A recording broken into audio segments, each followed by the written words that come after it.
नमस्कार, आप देख रहे हैं लाइव हिंदुस्तान चर्चा। मैं जजबीर सिंह आप सबका स्वागत करता हूँ और आज की चर्चा का विषय एक संवेदनशील मुद्दे को लेकर है।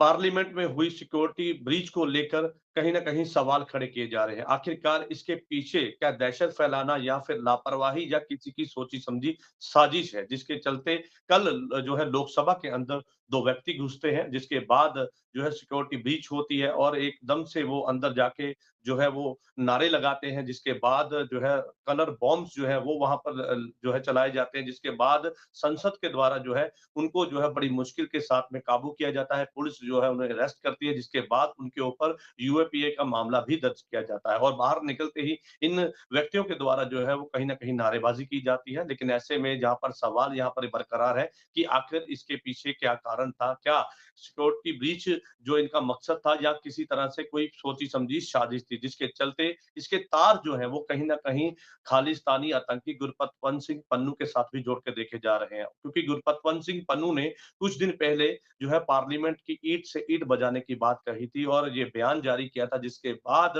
देश की सुरक्षा जो है संभाल रहे एजेंसियाँ जो हैं वो लगातार हरकत में आती हैं और गुरपतवंत सिंह पन्नू ने ये चैलेंज किया था कि जो देश की पार्लियामेंट है उसकी ईंट से ईंट बजाई जाएगी। हालाँकि इसके पीछे अभी किसी तरह की कोई क्लैरिटी नहीं है और कोई पुष्टि नहीं है कि इसके पीछे कौन लोग थे, क्या कारण था, किस तरह से ये सिक्योरिटी ब्रीच हुई है। लेकिन ऐसे में सवाल यहाँ पर बरकरार है। ऐसे में पार्लियामेंट में हुई सिक्योरिटी ब्रीच को लेकर 8 जो कर्मचारी हैं, उन्हें जो है तत्काल सस्पेंड भी कर दिया गया है। लेकिन ऐसे में सवाल बरकरार है कि आखिर इसके पीछे कौन लोग हैं और किन लोगों ने ये साजिश रची है। हालाँकि गुरपतवंत सिंह पन्नू देश के विरुद्ध लगातार नारेबाज़ी करता नज़र आता है, देश के विरुद्ध बयानबाज़ी करते हुए नज़र आते हैं और देश के खिलाफ जो है कहीं न कहीं प्रोपेगेंडा चलाते हुए नज़र आते हैं। लेकिन ऐसे में अब ये तार जो है गुरपतवंत सिंह पन्नू के साथ जोड़ के देखे जा रहे हैं। क्या उसके पीछे गुरपतवंत पन्नू जो कि खालिस्तानी आतंकी है, क्या उसका इसके पीछे हाथ है? इसी मुद्दे को लेकर आज विशेष चर्चा है और इस चर्चा में विशेष पैनल हमारे साथ है। इस पैनल में हमारे साथ में आम आदमी पार्टी से हमारे साथ में विक्रम पासी जी हमारे साथ हैं और हमारे साथ में श्रोमणी अकाली दल से हमारे साथ में हरिंदर जी हैं और हमारे साथ में विश्लेषक जसवीर सिंह भट्टी हमारे साथ हैं। आप सभी मेहमानों का इस चर्चा में स्वागत है। चर्चा की शुरुआत जसवीर सिंह भट्टी जी के साथ मैं करूँगा। भट्टी जी क्या समझा जाए? क्योंकि एक तरफ सिक्योरिटी ब्रीच है और दूसरी तरफ इसके पीछे एक सोची-समझी साजिश भी कही जा रही है क्योंकि गुरपतवंत पन्नू जो है, उसका नाम भी कहीं न कहीं इसके साथ जोड़कर देखा जा रहा है। आपको क्या लगता है कि इस दहशत को फैलाने के पीछे आखिर क्या प्रोपेगेंडा है? क्योंकि पहले कई बार धमकियाँ गुरपतवंत पन्नू दे चुका है। क्या इसके पीछे उसकी ही साजिश है या किसी और तरह से कोई जो है वो प्लानिंग के साथ इस तरह के सिक्योरिटी ब्रीच किया गया है? भट्टी साहब। देखिए, जो बात अभी तक सामने आई है, उसके बीच में जो उन्होंने नारे लगाए, उसका किसी भी खालिस्तान या वक्फवादी जत्थेबंदी के संबंध नज़र नहीं आता है। जी, क्यों नहीं आता है? वे नीलम तो 42 साल की होगी, अभी तक बेरोज़गार है। बिल्कुल उन्होंने और तानाशाही के पढ़ी-लिखी खिलाफ बताई भी जा रही नारे है। लगाए, बेरोज़गारी जी, के खिलाफ भी नारे लाए, भारत माता की जय भी कही है, जय भीम भी किया है, सब नारे लगाए उन्होंने। जी, इसका मतलब क्या है? इसके बीच में खालिस्तान से जोड़े तो मेरे ख्याल फिर तो शायद बात बनेगी नहीं। लेकिन हुँ, ये बात ज़रूर थी कि खालिस्तान पन्नू जो उसने धमकी दी थी 13 दिसंबर या उसके बाद या पहले हम कुछ ना कुछ करेंगे। इसलिए हम जोड़ के उसके साथ देख रहे हैं। लेकिन बात ये नहीं है। बात सिर्फ ये है कि पाई 5 ਜਿਹੜੀ लेन की उसकी लेयर की सिक्योरिटी है उसकी। 3 लेयर में वो गुज़र के गए जिसमें जूते की तलाशी ली जाती है, कपड़ों की तलाशी जी, ली जाती है, फिर वो जी, कैसे पहुँच गए? इसकी जी, डूंघाई से जाँच करनी चाहिए। मेरे को आज अफ़सोस से कहना पड़ रहा है कि हमारी अखबारें जो 2014 से पहले जो इकट्ठा होती ना, ये मेरा ख़्याल बड़ी बम्बारमेंट होती है अखबारों की। आज अखबारें चुप हैं। भास्कर वर्गीय अखबार जो है उसके फ्रंट पर भी न्यूज़ नहीं है वो। नीचे लीड स्टोरी होती है उसकी भी ये हुआ है।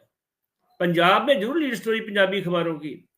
इसलिए इसके बीच में दाल में कुछ काला ज़रूर है। उसकी जो जाँच होनी चाहिए कि बात में इसमें क्या है कि 3 जहाँ थे 3 लेकिन जगह पे उसकी भट्टी साहब यहाँ पर आपके साथ में एक और सवाल जोड़ देता हूँ कि चंडीगढ़ में जो है ये मनोरंजन और सागर और उसके साथ-साथ नीलम और एक और व्यक्ति जो है वो वहाँ पे मिलते हैं मंगलवार को वहां पे बैठक करते हैं। उसके बाद गुरुग्राम में उसके घर पर, एक व्यक्ति के घर पर, जो जिसका नाम विशाल बताया जा रहा है, उसके घर पर मिलते हैं। वहां पे पूरी प्लानिंग की जाती है, वहां पर उनकी रहायश जो है रखी गई थी इन चारों की। हालांकि पांचवें का नाम भी सामने आ रहा है, लेकिन आपको नहीं लगता कि चंडीगढ़ में मीटिंग करने के बाद, इसकी प्लानिंग करने के बाद गुरुग्राम में जाना और उसके बाद इस तरह से जो है सिक्योरिटी ब्रीच करना, तो कहीं ना कहीं आपस में कड़ी के साथ कड़ी जोड़कर अगर देखें तो कहीं ना कहीं दाल में काला तो दिखाई दे रहा है। पहले कहाँ मिले थे वे? जे लोग पहले मिले थे बकायदा तौर पे फेसबुक के ऊपर, उसके ऊपर की बात होती है, उसके बाद मीटिंग होती है। जो बकायदा तौर पे सागर है, वो मेरे ख्याल जो प्रताप सिम्हा मैसूर से एमपी है भाजपा के, उनके दफ्तर में पिछले 6 महीने से चक्कर काट रहा था, मेरे को पास ला दे, मेरे को पास ला दे। उसके मैं नहीं बोलता कि उसका कोई कसूर होगा, तो उसके जो इलाके का आदमी होगा तो आप देता, ठीक है यार 6 महीने में दफ्तर में आता है, इसमें क्या होगा, कोई बात नहीं, किसी के मन को पता नहीं है। मनोरंजन के फादर ने कहा, वो कहता मेरे को खुद मालूम नहीं है, मैं मेरे बेटे ने ऐसा किया था क्योंकि उसके दिल की मैं क्या जानूं, लेकिन वो ऐसा नहीं है। इसको ऐसे मत करें भी, आप इसको किसी आतंकवादी वक्फवादी जथेबंदी जोड़ के देखेंगे तो मेरे ख्याल इसका रूप और हो जाएगा। इसकी असलियत में डुंगियाई पे जाना चाहिए, पे बात क्या है, उसने ये क्यों किया, इसकी जांच होनी चाहिए बड़ी लेवल पे। बिल्कुल, बहुत अच्छी बात आपने कही कि जांच होनी बहुत जरूरी है, क्योंकि इसके पीछे मकसद क्या था वो जानना जरूरी है। लेकिन सबसे बड़ा सवाल यहाँ पर ये है कि आखिरकार सिक्योरिटी में जो ब्रीच हुई है, उसको लेकर जो अधिकारी है वहां पे, जिनकी ड्यूटी थी, आखिरकार वो वहां पे उस समय क्या कर रहे थे, जिस समय ये जाते हैं हंगामा करते हैं। और एक सुरक्षा से बड़ी चूक जो है वो कहीं ना कहीं उस पार्लियामेंट में, जो हमारा सबसे बड़ा सदन, जो पवित्र सदन माना जाता है, लेकिन उसमें अगर इस तरह की लापरवाही होगी तो सवाल तो जो है कहीं ना कहीं पूछे ही जाएंगे। हमारे साथ में आम आदमी पार्टी से हमारे साथ में विक्रम पासी जी हमारे साथ है। पासी जी कैसे देखते हैं इस पूरे मुद्दे को, कैसे देखते हैं, और इस तरह का बड़ा एक लापरवाही देश की उस सदन में जो बहुत पवित्र मानी जाती है, लोगों के हित के फैसले वहां पे लिए जाते हैं, लेकिन ऐसे में नई पार्लियामेंट में इस तरह की चूक होना, 23 साल के बाद इस तरह की, हालांकि जो है वो मामला सामने आया, लेकिन ये बहुत बड़ी बात हो जाती है, इस तरह की लापरवाही होना। आप इसको कैसे देखते हैं? जसबीर सिंह जी, देखिए इसके 4 अहम पहलू हैं। पहले तो मैं जसबीर सिंह पट्टी जी से इस बात से सहमत हूं कि इसकी बड़ी गहराई से छानबीन होनी जरूरी है, और इसको किसी एक एंगल के साथ जोड़ के नहीं अभी से देखा जा सकता। जहां तक जसबीर सिंह पट्टी जी ने गुरपत पंत पन्नू की बात की है, गुरपत पंत पन्नू की वजह से पंजाब में पहले ही 300 से ज्यादा नौजवान लोग यूएपीए के तहत अंदर जा चुके हैं, क्योंकि वो उसका जो मोडस ऑपरेंडी है, उसका जो तरीका है, उसके साथ ये थोड़ा मेल नहीं खाते, क्योंकि वो कत्लो गारत की बात करता है। गुरपत पंत पन्नू की आप पिछली स्टेटमेंट्स देखोगे तो उसमें उसने जब भी बात की है किसी लीडर को मारने की, किसी को पैसे देने की, इनाम देने की, अगर कोई यहाँ हिंदुस्तान के अंदर कत्लो गारत करता है, या एयर इंडिया को उड़ाने की, एक पहलू ये है गुरपत पंत पन्नू का। अगर आप देखते हो तो गुरपत पंत पन्नू तो वहां बैठ के सिर्फ पंजाब का माहौल खराब करना चाहता है, हमारे नौजवानों को गलत रास्ते पे ले जाके उनका नुकसान करना चाहता है, और उसने कभी कोई जिम्मेवारी पूरी नहीं की। उसने नौजवानों को गुमराह किया और बाद में हाथ पीछे खींच लिया, वो एक अलग तरीका है उसका। अब दूसरी चीज, लेकिन इस एंगल को भी आप इनकार नहीं कर सकते कि डे कौन सा था, वही 13 दिसंबर जो 22 साल पहले अटैक हुआ। उसको सीरियसली लेने की जरूरत है कि इन बच्चों ने या इन नौजवानों ने या जो भी थे ये, इन्होंने वही डेट क्यों चुनी। अब तीसरा एक इसमें अहम पहलू और उभर के सामने आया कि इन लोगों ने भारत माता की जय के नारे लगाए, जय भीम कहा, और बेरोजगारी की बात की, तानाशाही की बात की। और जब आप इस पहलू को देखते हो तो ये चीज इस चीज को प्रौढ़ता करती है कि उन्होंने भगत सिंह का स्टाइल अपनाया। जैसे भगत सिंह जी ने अंग्रेजों की गुलामी के खिलाफ लोगों को जागरूक करने के लिए, मैं इनकी तायद नहीं कर रहा, मैं इनका समर्थन नहीं कर रहा हूं, मैं इनके बिल्कुल अगेंस्ट हूं, क्योंकि इन लोगों की वजह से कल हमारे देश को पूरे वर्ल्ड के अंदर एक बार शर्मसार होना पड़ा है। केंद्र सरकार जो कहती थी कि हमारी नई पार्लियामेंट की बिल्डिंग चिड़ी भी पंख नहीं मार सकती। चलिए इस पे सियासत नहीं, बिल्कुल पासी जी, मैं वही कह रहा हूं, ये मैं आपके मैं जसबीर जी सियासत नहीं कर रहा हूं, सुन तो लीजिए। इस पर सीधे तौर पे कहें, क्योंकि ये सिक्योरिटी ब्रीच का मामला है, ये देश के साथ जुड़ा हुआ मामला है, वही तो देश मैं के उस कह रहा संसद हूं, की बात है जहां पर ये बात हुई है। सुन लेकिन तो ऐसे में लीजिए। सवाल यहाँ पर देखिए, ठीक है, मैं आपकी बात से सहमत हूं, लेकिन सवाल यहाँ पर ये है कि जिन लोगों की हम बात कर रहे हैं, ये लोग कौन थे, 13 दिसंबर के दिन ही उसी क्यों के चुना गया, और सबसे बड़ी बात है क्या जो गुरपतवंत पन्नू है, उसने अपने मंसूबे को कामयाब करने के लिए जो जानबूझ के इस तरह की प्रोपोगंडा चलवाया कि हो सकता है कि उसके ऊपर कोई कार्रवाई ना हो, मैं तो इसी उसी के पे आ चलते रहा इस था, तरह की सुन लीजिए, प्लानिंग की हो।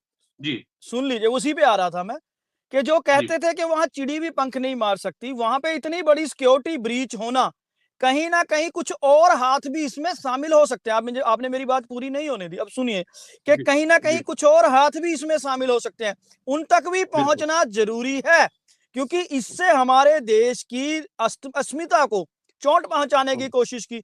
अब तीसरा अहम पहलू, जहां शायद पट्टी जी मेरे से सहमत ना हो, कि अमेरिकन एजेंसी इंडिया में इन्वेस्टिगेट करने आई है।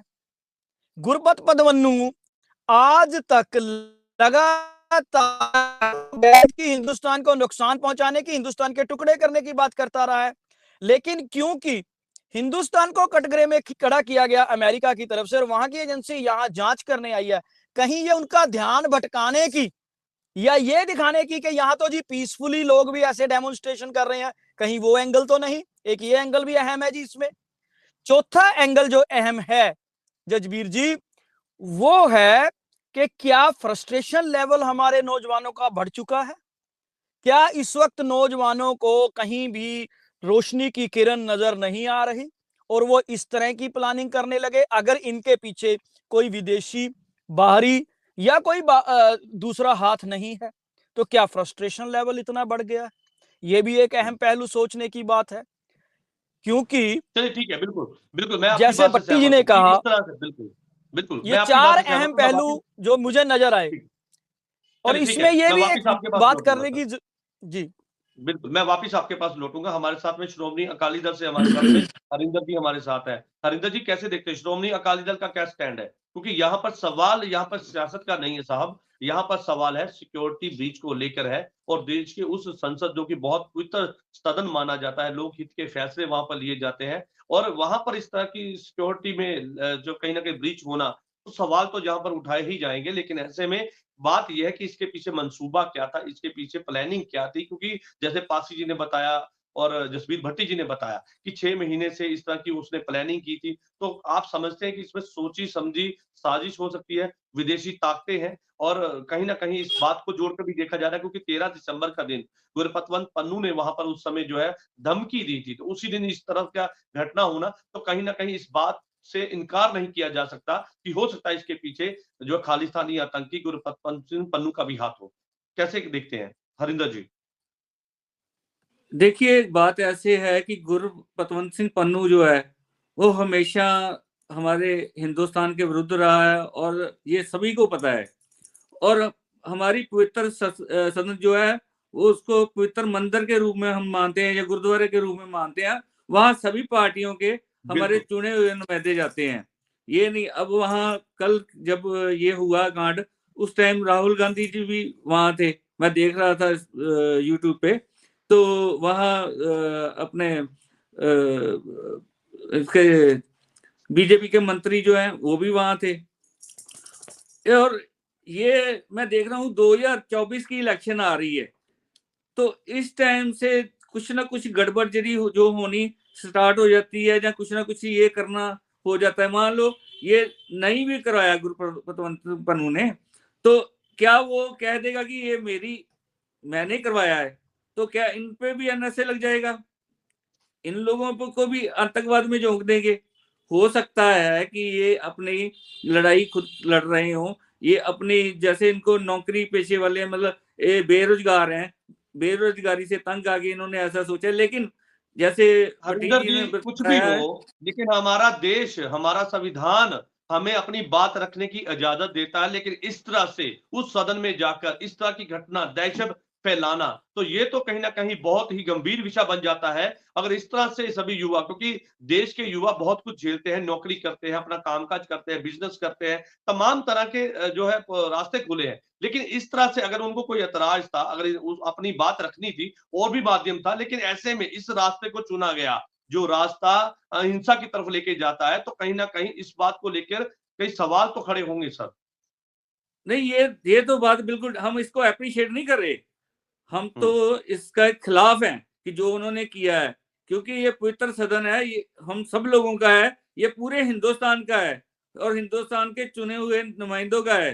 क्योंकि जो भी लोग, जो भी उन्होंने कांड किया, हो सकता है उनके पास कोई बम भी जितना वो लेके गए हैं, मतलब धुएं वाले बम लेके गए हैं, वो उन्होंने वहां जाके छिड़काव किया है और वहां के लोगों को तो ये नहीं समझाया। एक पुलिसकर्मी जिसके ऊपर वो गिरा है, वो मतलब ये भी नहीं है कि वो मतलब हल्के में हम उनको ले सकते हैं। कैसे भाग दौड़ कर रहा था, हमने सबने देखा है कि वो टेबल के ऊपर एक से दूसरे टेबल पर कैसे भाग रहा था और सुरक्षा कर्मी जो लेडीज थी हमारी, वो बेहोश हो गई और वहां के लोगों के मन में ये आया कि आज तो गए, हम आज तो मर जाएंगे।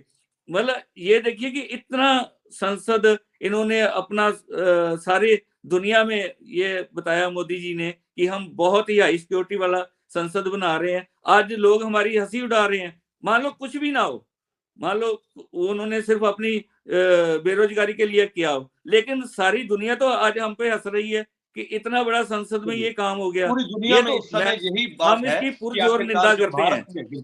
ठीक है, बिल्कुल पूरी दुनिया में ये चर्चा है, लेकिन ऐसे में भारत की पार्लियामेंट पर इस तरह का हम सीधे तौर पे कहें तो अटैक होना, वो भी कहीं ना कहीं सवाल यहाँ पर खड़े होते हैं कि वो लोग उस समय वहां पर क्या कर रहे थे जिनकी सुरक्षा को लेकर वहां पर ड्यूटी थी। जसबीर सिंह भट्टी लेकिन हमारे साहब साथ उनको है। पहले एक पहलू, ठीक है सर, मैं आपके पास ये वापस चेतावनी लौटूंगा। भी जसबीर सिंह भट्टी देनी हमारे गई साथ थी। है, एक पहलू समझते हैं और हर मुद्दे पर अपनी राय रखते हैं भट्टी साहब।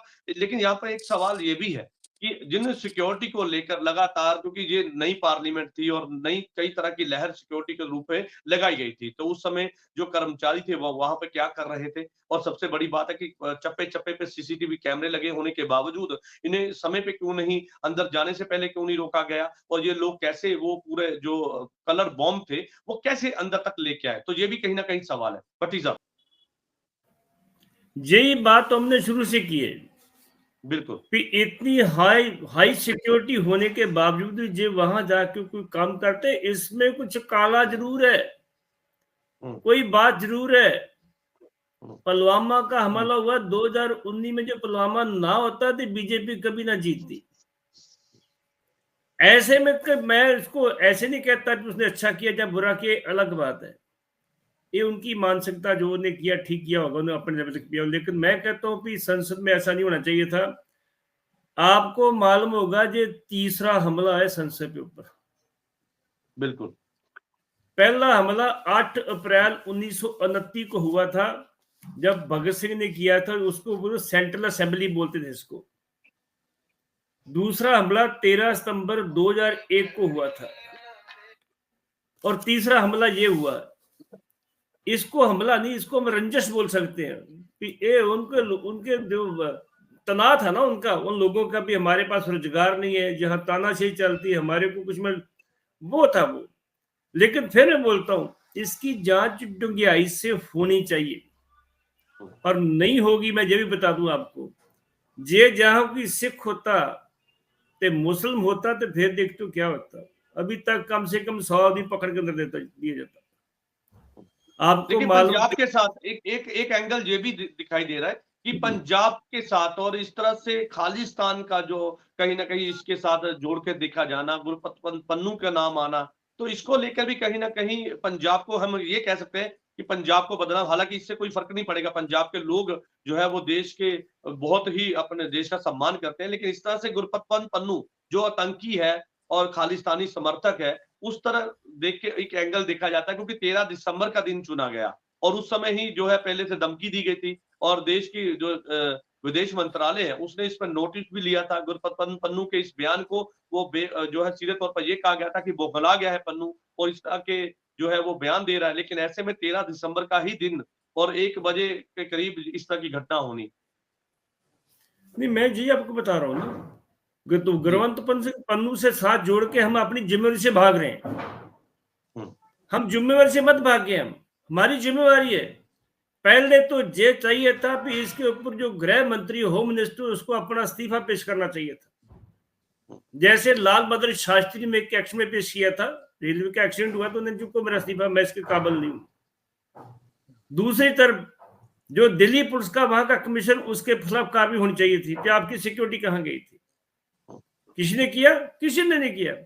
मैं फिर बोलता हूं कि इसकी जांच किसी निरपेक्ष एजेंसी से होनी चाहिए, डंगियाई से होनी चाहिए।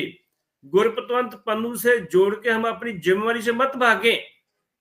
गुरपतवंत जांच होनी चाहिए, इस बात से मैं भी सहमत हूं कि जांच होनी चाहिए। हमारे साथ में हरिंदर जी हमारे साथ है। हरिंदर जी, जो बात मैंने अभी पासी जी के सवाल पूछा कि इतने आम व्यक्ति की ऐसे प्लानिंग होना या इस तरह से प्लानिंग करके 6 महीने की वेट करना और इस तरह की पूरा प्रोपोगंडा चलाने के लिए एक समय चुना गया, एक दिन मुकर्रर किया गया, उसके अनुसार जो है वो कलर बम का इस्तेमाल किया गया।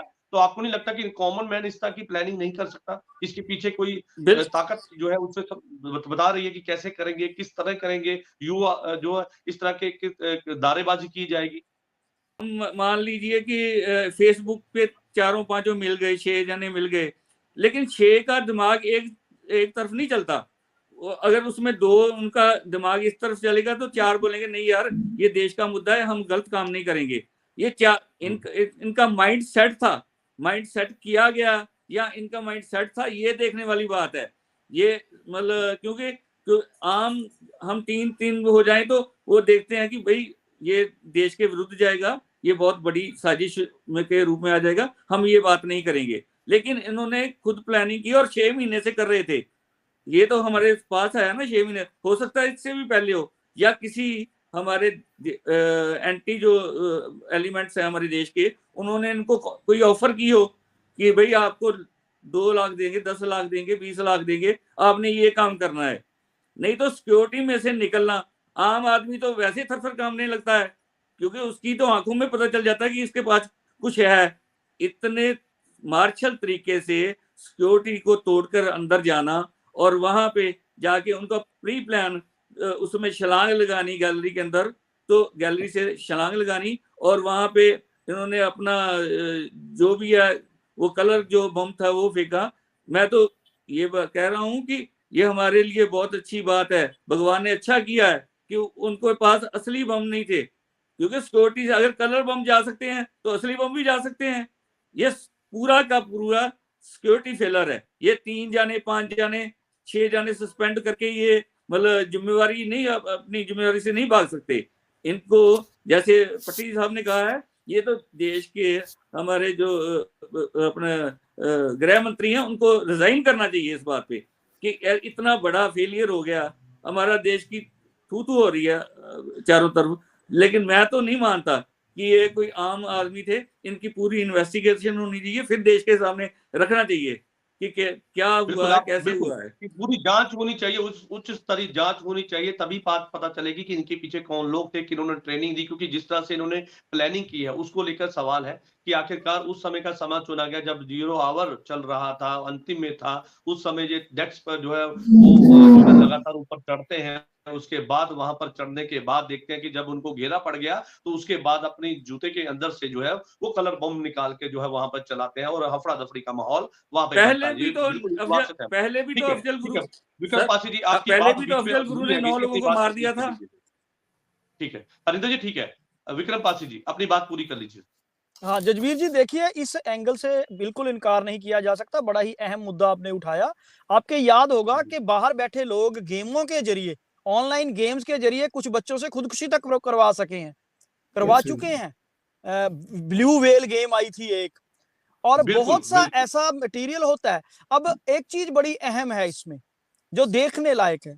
बिल्कुल मैं हरिंदर सिंह जी से एक बात के साथ सहमत हूं कि आम साधारण आदमी इतनी बड़ी प्लानिंग नहीं करेगा। अब ये इकट्ठे हुए, फेसबुक के जरिए हुए, किसान आंदोलन में हुए, जो भी हुआ, उसके बाद जिस हिसाब से इन्होंने पैनिक क्रिएट किया, क्योंकि इनका सिर्फ एक मकसद, अगर अनएम्प्लॉयमेंट होता, तानाशाही के खिलाफ होता, तो और भी बहुत से तरीके थे, लेकिन इन्होंने दोबारा हिंदुस्तान को, भारत को पैनिक क्रिएट कर दिया, एक दहशत में लाने की काम किया। ठीक है, इन्होंने ओरिजिनल बम नहीं थे, एक अलार्मिंग एक सिचुएशन पैदा की, या इन्होंने कलरफुल बम फेंके, धुआं किया। लेकिन एक चीज इसमें जो हुई कि आज भी पूरे इंडिया के अंदर लोगों के अंदर एक सहम चला गया कि क्या पार्लियामेंट भी सुरक्षित नहीं है तो हम कैसे सुरक्षित हैं। मतलब दहशत का माहौल पैदा करना पहली चीज, और पीछे कोई ना कोई दिमाग जरूर होगा। अब दूसरी अहम चीज देखिए, बीजेपी के सांसद हैं प्रताप सिन्हा, जिन्होंने रिकमेंडेशन की। अब वो कल कहते हैं कि हमारे लोकसभा स्पीकर से मिलके भी आए हैं। अब वो कहते हैं इनके फादर को मैं जानता था, तो उन्हीं को चुना गया कि आप पास अरेंज कीजिए। एक अहम मुद्दा, चाहे वो प्रताप सिन्हा ने अरेंज करवाए या उनसे करवाए गए, ये एक इशू है इन्वेस्टिगेशन का। लेकिन जांच का विषय, जो बंदा पास अरेंज कर सकता है उसकी ड्यूटी लगी, पास अरेंज किए गए, उसके बाद शूज के अंदर प्लांट करके ले जाया गया। मान लीजिए कहीं इसके पीछे कि ये एंगल भी तो हो सकता है जजबीर जी कि एक बार ये ट्राई करके देखो, पहली चीज। दूसरी चीज, अब उन्होंने वहां पे जाके पैनिक भी क्रिएट किया, नारेबाजी भी की, परंतु अगर वो सिर्फ इस मकसद के साथ जाके कि ट्राई करते हैं तो फिर वो शांति से वापस आते। तो कहीं ना कहीं उनका मकसद वहां डेमोन्स्ट्रेशन करना भी था, इस एंगल को भी आप इनकार नहीं कर सकते। पर एक चीज अहम है, जो अहम कड़ी है वो है 13 दिसंबर का दिन। उसने हमारे जख्मों को दोबारा कुरेद दिया, क्योंकि जो पिछला अटैक हुआ था 13 दिसंबर 2001 को, उसमें ब्लडशेड हुआ था, उसमें कत्ल हुए थे, उसमें बंदों की जान गई थी, तो उसको कुरेदा गया। और इस बात को भी आप इनकार नहीं कर सकते, क्योंकि अगर अमेरिका इंडिया पे दबाव डाल रहा है गुरपतवंत पन्नू के सत्या की साजिश के मामले में, तो इंडिया भी कनाडा और अमेरिका के ऊपर दबाव बना रहा है कि आपके यहां इनकी पुष्टपनाही होती है, यहां बैठ के ये लोग धमकियां देते हैं एयर इंडिया को उड़ाने की, धमकियां देते हैं चीफ मिनिस्टर को कत्ल करने की, धमकियां देते हैं डीसी ऑफिस में ये पैनिक क्रिएट करने की, और आपकी एजेंसीज कुछ नहीं करती।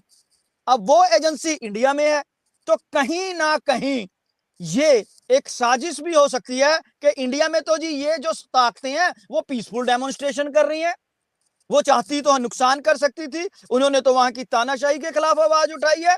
इस एंगल को भी जजबीर सिंह जी आप इनकार नहीं कर सकते। और इसको बड़ी जल्दी में ये कह देना, बिल्कुल बहुत बड़ी बात आपने कही है, और ये बात सोचने वाली है कि आखिरकार इस तरह से इनका मकसद क्या था, दहशत फैलाना। क्योंकि उस जगह पर जो देश की सबसे बड़ी पवित्र सदन मानी जाती है, और उस समय वहां पर जाकर इस तरह से, हालांकि अगर इन तरह का विरोध करना था तो कोई और ढंग भी अपनाया जा सकता था। जसबीर सिंह भट्टी जी का मैं रुख करता हूं। भट्टी साहब, इस बात से भी मुमकिन नहीं किया जा सकता, ये भी एक एंगल है क्या, ध्यान भटकाना इनका वो मकसद था, इसीलिए नारे लगाए गए, इसीलिए अपना ध्यान भटकाया गया, और अपना जो इनका मंसूबा था उसको पूरा करने के लिए इस तरह की दहशत फैलाई गई। अगर किसी तरह का विरोध करना था तो दहशत नहीं फैलाते, अपना विरोध जतलाते। लेकिन ये दहशत का मामला है, ये इस तरह से डर का माहौल पैदा किया, डर की दुकान चलाई इन्होंने। तो ऐसे में सीधे तौर पर यहाँ पर ये भी एक एंगल है, क्या इन्होंने ध्यान भटकाने के लिए इस तरह के जो है नारे वहां पर लगाए, ताकि इन तक जो इनके जो आका हैं उन तक ना पहुंच पाया जाए। और इस सीधे तौर पर जो दहशत फैलाई है उसके पीछे भी ये कारण है कि हमने दहशत फैलाना हमारा मकसद था, हमने दहशत फैला दी, और ये बात रख दी कि देश की पवित्र सदन जो है वो भी कहीं ना कहीं सुरक्षित नहीं है। तो इसके पीछे ये भी एक एंगल है, सवाल तो बरकरार है। जसबीर सिंह भट्टी जी, देखिए जजबीर जी, आपको मालूम होगा जब इंदिरा गांधी को पकड़ा गया था, 2 पांडे भरा थे, 2 पांडे भरा ने एक जहाज अगवा किया था, हमारा प्लेन अगवा किया था, मालूम आपको होगा जी। उनको पकड़ा गया, बड़ी बड़ी खबरें लगी, बड़ी बड़ी एजेंसियों से जोड़ा गया, कहीं सीआई से जोड़ा गया, कहीं पाकिस्तान से जोड़ा गया। बाद में क्या होता है, 1980 में जब पार्लियामेंट होती है, उनमें से एक को टिकट दी जाती है कांग्रेस से, और बकायदा तौर को एमपी बनता है, उसको मंत्री बनाया जाता है। दूसरे भाई को बकायदा तौर पे चेयरमैन बनाया जाता है। ये पॉलिटिकल कोई बात तो नहीं, पिछले इसके नीचे पीछे नीचे ये भी हमारे को देखना पड़ेगा। हम एक ये पैनिक फैलाया, पैनिक तो फैलाया ही है, जब ऐसी बात होती पैनिक तो होती है, वो तो आपकी बात ठीक है। लेकिन बात सिर्फ ये है, पिछला जो हमारा पिछोकड़ है वो भी देख ले हम पे, क्या क्या हमारी पॉलिटिकल लोग करते हैं, कैसे कैसे करते हैं। उन देखिए ना, जो चट्टोपाध्याय हैं टीएमसी के, उन्होंने बोला जी वो मंजर बहुत भयानक था, लोग घबरा गए थे, नींद भी अच्छी में चले गए थे भी क्या हो क्या रहा है, कैसे वजह हो गया रे। लेकिन मैं फिर वही बात पे खड़ा हूं कि इसकी जी जांच होनी चाहिए, बड़ी डूंगाई से जांच होनी चाहिए, तो पता चले इसमें पीछे में क्या है। कोई पॉलिटिकल माटो भी हो सकता है इसके बीच में, जजबीर जी।